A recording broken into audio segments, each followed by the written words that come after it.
What's up, everybody?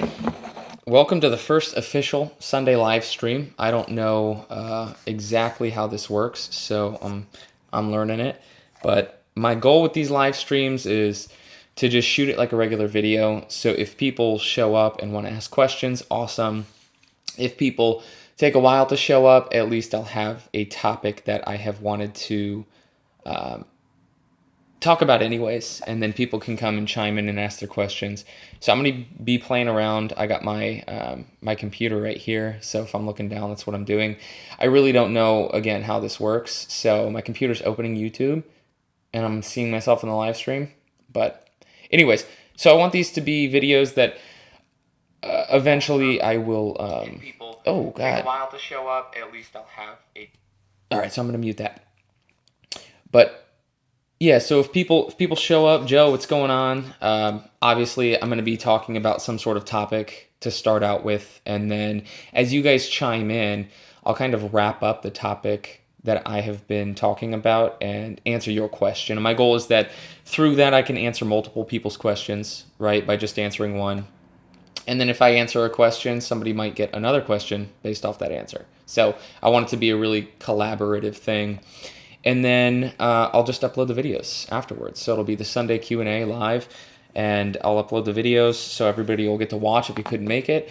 And I hope to grow the audience so that it's really a lot of back and forth. People are bouncing ideas off each other. But I'm just making some coffee here. Another thing down the road, I would love to do live interviews so people get to watch, and I'll have people who are in the coffee field, the industry, across sectors, and you can just, bombard them with questions. I'll do the interview part, and then you can chime in and ask questions. I think that'd be really fun. So I'm brewing. This is Patriot Coffee Roasters. They're local here in Florida. It's good coffee. I feel like it's very bright. It's a very bright roast. I would like to be a little bit more in your face with the flavor, but I also don't know when it was roasted. So... obviously, that's going to play a big role. But I'm using the Hario. I've talked about this before. I have my fellow kettle, Hario, which Nick LoBianco, one of the brew boys, this is his go-to. He won't really use anything different, which, that's on him. Patriots packaging is really cool. They have all-over print, so it's front, side, a little bit of graphic on the back. It's just like run over. But this is where they have what their coffee is, the name of the coffee, and the description of the roast. It's on this little patch here that's also kind of, that's fun. So the coffee is here, which is awesome. I should say the patch is on there like that, which is awesome. But I'm a big fan of seeing other people's packaging. And the topic that I want to talk about today is roasters. A lot of people ask me, what should I start out with? What's the first roaster I should get? What's a good starter roaster? And honestly, that's a really difficult question for me to answer, and there's a number of reasons. I'm going to address that in this video. I had two people very recently ask me what roaster they should get first. And the first question that I will ask them is, do you prefer fluid bed roasters or drum roasters? And if you don't have any experience using either of those, then it's important for you to have some background on what the difference is between a drum roaster and a fluid bed roaster. We use a fluid bed roaster. I've always liked them. It's also known as a Civet's roaster because Mike Civet was, he was a chemical engineer who ended up being the mastermind behind creating the fluid bed roaster. And there's a whole long story there, but if you haven't ever seen the two, basically a drum roaster or those big drum-looking machines. It's a cylinder that basically turns, and the coffee just kind of gets tossed around in there. And those use conductive heat. They use radiative heat, and then they also use convective heat. And a fluid bed roaster is known for using predominantly convective heat, based off the fact that it's just hot air forced through the chamber, which tosses the beans around. But realistically, all coffee roasters mainly use convective heat. So it's that hot air within the drum that's going to be heating the coffee, even though the steel is going to be the conductive heat. The beans touching that hot steel is conductive. When you have fluid bed, the chamber that the coffee's bouncing around in is also going to be conductive heat. So It's important to be able to distinguish between those two and know that there's a lot of crossover. I guess you could say that there's been some, not negativity towards fluid bed roasters, but people often like to say that they're inferior to drum roasters, and that's just because at the time that Cevets put out the fluid bed roaster, drum roasters were like the industry standard. So people kind of were like, oh well, you know, all the big shots use drum roasters, all the commercial guys use drum roasters, and so it was almost like they were like, who's the new kid on the block? But really, if you think about it, the biggest reason that they had this sort of name of being inferior is because it was really difficult at the time to control the temperature in the fan.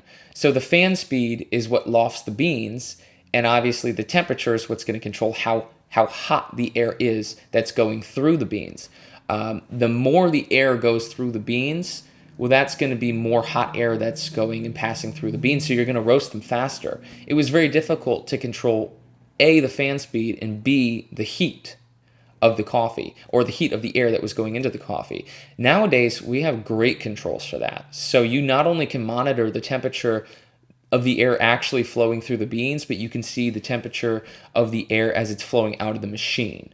So you've kind of really controlled those variables that led to people saying that it was an inferior way of roasting coffee. And that kind of brings me to conclude that point of, which one do you prefer? If you prefer fluid bed roasters, well, go for it. If you prefer drum roasters, well, then that's a great option too. I like fluid bed roasters just because of the simplicity of it, right? It's some sort of electric heater of sorts, a source of air or a blower, and then you have your roasting chamber. And there's nothing more to it than that. And a drum roaster can be more complex in nature, and it's also typically more expensive. So if you're somebody that's trying to be budget friendly, well, then I would suggest looking into fluid bed roasters first. And if you don't think that that's what you're going to want to use long term, well, then go with the drum roaster.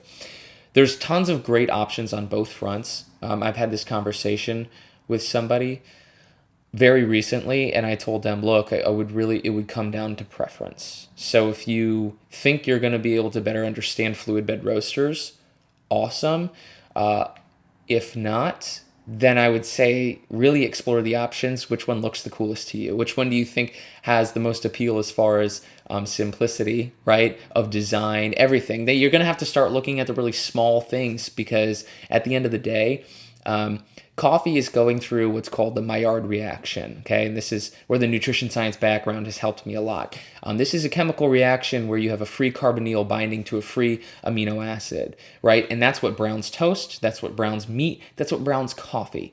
So if you're applying heat to coffee, you're going to get a very similar outcome. Not to say that you will have the exact same coffee in a drum roaster versus a fluid bed roaster, but if it's both primarily convective heat, and they're both undergoing the same chemical change, well, I should say if the coffee is undergoing the same chemical change in both machines, then it's going to be like the difference between a 15-year whiskey and a 16-year-old whiskey. Can you really tell? I mean, there's some people who probably will say that they can, but can you actually? I don't think so. I think that you get to the point of where you're kind of just battling pointless things. You're thinking too much into it, and you're going to have to start looking at other reasons as to why you would want one roaster over the other. So I'm going to look at the comments real quick. My coffee just got done brewing. Again, I am using a Hario set right here. Okay, nice big. This carafe fits, I don't even know how much, but it's a lot. And then this is the 2-cup. It's a 2-cup pour over. Joe, wondering if I could try roasting coffee in a Philips air fryer. I mean, dude, that would be really cool to see if you could. I would just say be careful. Obviously, messing with heating coffee. Coffee can burn very quickly. That's another reason that people were, I'll say, against the fluid bed roasters, is because without proper airflow, the beans could get stuck and you could end up turning them into charcoal and starting a fire. So obviously, that's not what you want when you're roasting coffee. So yeah, hopefully that was helpful to you guys. Like I said, I've had a couple people ask me that question. And it's a really important one because getting started, I think that it's smart to start where you think you'll end up. And if you're going to end up wanting to switch to a drum roaster, well, then I would say that you probably want to start with a drum roaster. If you think that you're going to ultimately be using a fluid bed roaster, well, then it's probably in your best interest to start with a fluid bed roaster. I don't think I'll ever make the switch. It's just not really. I love Artisan is such a great brand, and those machines are so awesome. We have our new roaster coming tomorrow. So I don't think I would ever make the change. I love the way they operate. I love the simplicity of the design and the way that they function. And so I would never switch to a drum roaster personally. There's tons of great options as far as expanding. A lot of people think that the fluid bed roasters are usually smaller. That's not the case. Joe, what temperature would I roast the coffee in the Philips air fryer? Well, the air output on a fluid bed roaster, you'd have to figure out how to keep the coffee moving is the only problem. And I don't know specifically the Philips air fryer. I know mine doesn't have anything that would make the coffee move. I would have to continuously shake it. But with that being said, you probably have to put it at 500 if it can get there. Mine goes up to 450. The air output in the fluid bed roaster is usually we hit we'll get to 700. So if you're trying to get to a dark roast, I don't know that you'll get there, but you could probably get yourself a light roast, and I would just be careful to not kind of just torch one side of the bean by not moving it around. So you'd I don't know. That's going to be difficult, but I would definitely be curious to see if you can make that happen.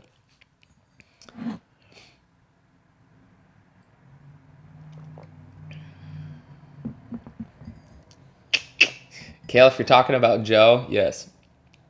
Yeah, Joe, I'm curious also. I'm not to say that you can or cannot, but definitely proceed with caution because I don't know how you're going to move the beans. So let me know. You've made me curious. I kind of want to try myself, but yeah, Kale, light roasts are the bomb.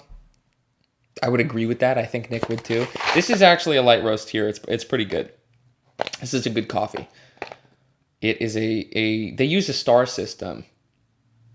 Thanks, Joe. We appreciate that. I want to try your coffee. Or, yeah, hey, if you roast this coffee in the air fryer, please, by all means, send me some. I would be happy to drink it. That's a great question, Craig. Craig asked, opinions on barrel-aged coffee. There's two fields of thought. Like many drinks, it's subjective, right? So if you want to talk about beers, you have your different kinds of beers like IPAs and stouts and porters. Similar wines, you have I don't know why I'm blanking on the different kinds of wines. Merlots, thank you. Pinots. It's all subjective. I would say that for coffee, you have a lot of bioactive compounds. And so when you look at aging a coffee or letting a coffee sit, you typically have those dying off because they have a very short half-life. So you're going to have some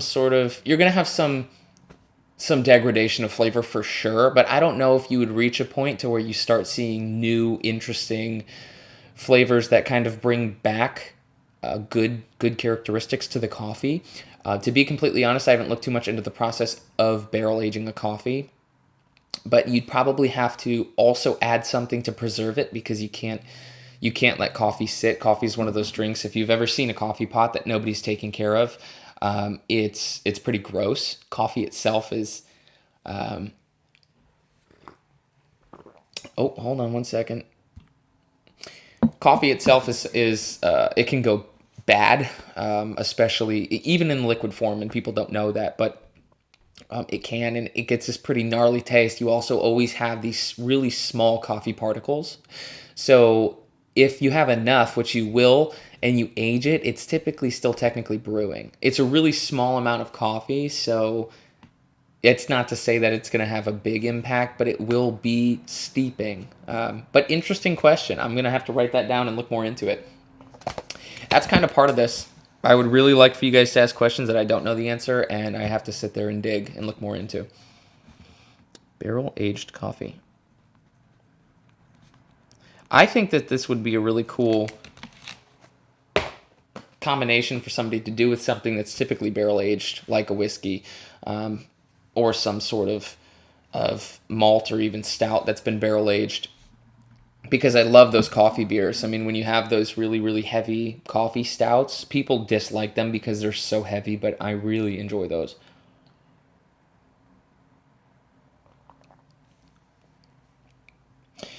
So that's going to be the live streams. Honestly, this video is, what, 15 minutes now? It doesn't feel like I've been doing this for 15 minutes, which is why I feel like if we get a lot of people on here, it'd be a lot of fun to just kind of shoot things back and forth.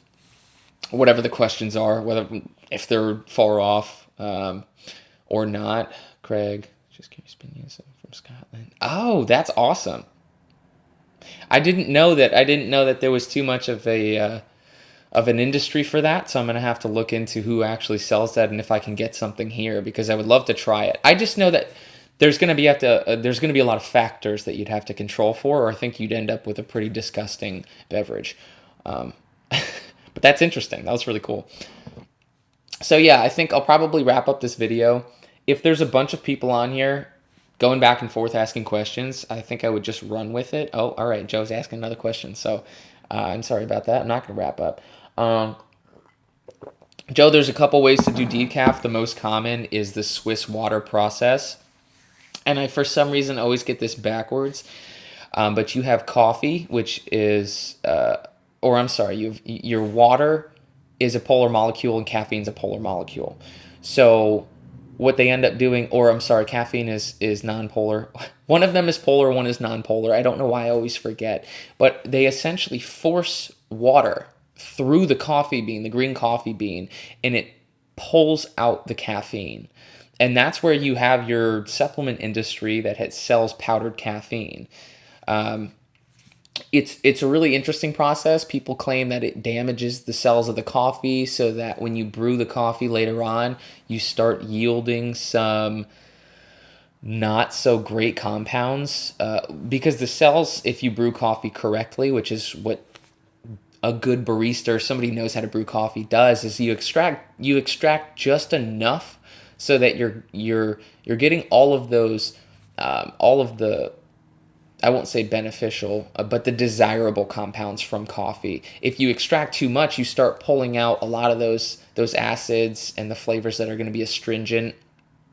And so if you are using the Swiss water process and you're forcing water through to get the caffeine out, then you could ultimately be damaging cells, which will then release those astringent compounds that are going to lead to a not so pleasant cup of coffee.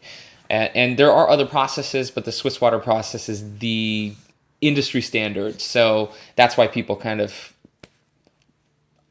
talk negatively about the decaf coffees. And Greg, there are issues with synthetic addition of flavors to make it barrel aged. My coffee's all natural, no added flavoring agents. Oh, that's awesome. Well, Craig, if I can buy your coffee somewhere, just throw the link there real quick so I can check that out, because I would love to. And then Joe, you buy your beans already decaffeinated? Yes. So the Swiss water process is an extremely technical process, and that usually takes people who know what they're doing with chemistry degrees to make that happen. I'm pretty sure you could probably buy an in-house. Not to say that there's a machine.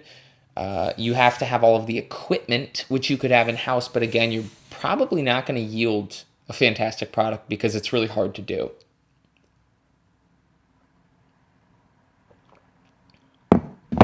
I'm realizing too that this live stream is a little bit delayed, so you guys are watching. I'm ahead of you, so if I pause, it's because I'm realizing now that you have questions to my answers, and I'm running on without you.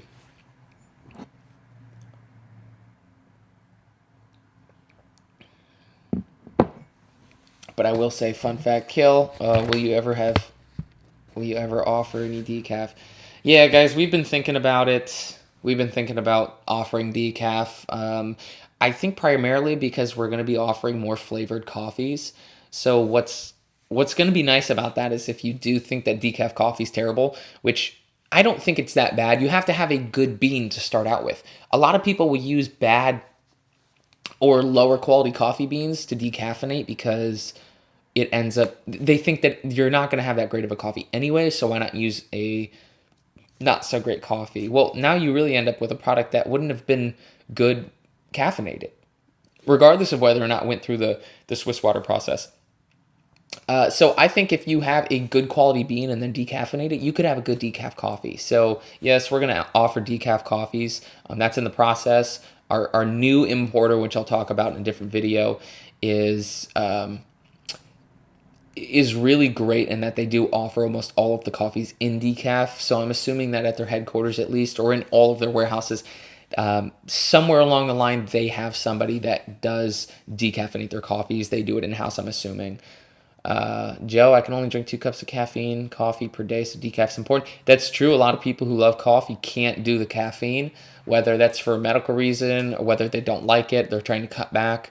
A lot of people are evening coffee drinkers, so you don't want to be drinking a cup of coffee right before you try to go to bed, because then you're going to end up being one of those people that doesn't sleep very well. I can drink coffee right before I go to bed, and I will sleep just fine. I'm lucky in that manner, but decaf's important for a lot of reasons, so I agree.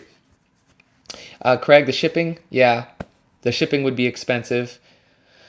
It's really tough. I agree with you. I think there's been people that I've wanted to send coffee to, and I have, for the same reason, not done so, because it's expensive and it's really frustrating. But if you find a good way, by all means, let me know, because that's going to be really cool to be able to branch out and connect with people like yourself. If I want to buy your product, or if I want to send you some coffee, even exchanging coffees with people.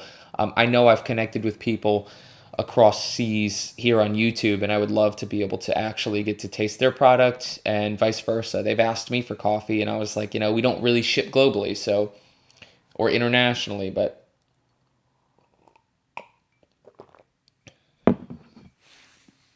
yeah. So with that, guys, it's pretty much everything I wanted to talk about. I think I'll just call it here, because this is 21 minutes. As these grow in popularity, which I hope they will, I would love for this to be a really back and forth conversation. Like today, I mean, this was good. Getting to talk to Joe and getting to talk to Craig, both of which I've connected to before. This is going to be really laid back, just kind of talk about whatever. I'll lead in with a topic. I had somebody pop in and ask a question about the cost difference between fluid bed roasters and drum roasters. And like I said, they are they're cheaper. Typically, fluid bed roasters. That's not to say that you can't have more expensive fluid bed roasters or cheaper drum roasters.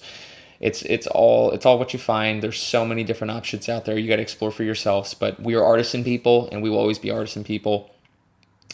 Kale, you got it, man. Video for you anyways. Craig, Joe, yeah, I really appreciate it, guys. And I'm going to look into that more, barrel aging, and I would love to figure out a way for us to be able to connect on that note. So I'm going to close this out. Hopefully that was helpful. We're going to have more of an audience, guys. I really want this to grow. Again, I'm all about collaboration. I know you have good ideas. I know I have good ideas that I can share, but I'm always open to learning. You can't, what's the quote? It's, you can't learn that which you think you already know. And I never claim to be the master of all things coffee. I know that there's a lot that I can learn. I know you guys know a lot of things that I don't. So, let's make this a two-way relationship, synergistic relationship, and everybody will learn a lot. So with that being said, I don't know how to close this out, but I'm just going to go ahead and click whatever button I can to stop it. And stay tuned for our roaster being delivered tomorrow. It's going to be a great video this week. So we're excited for that. See you guys.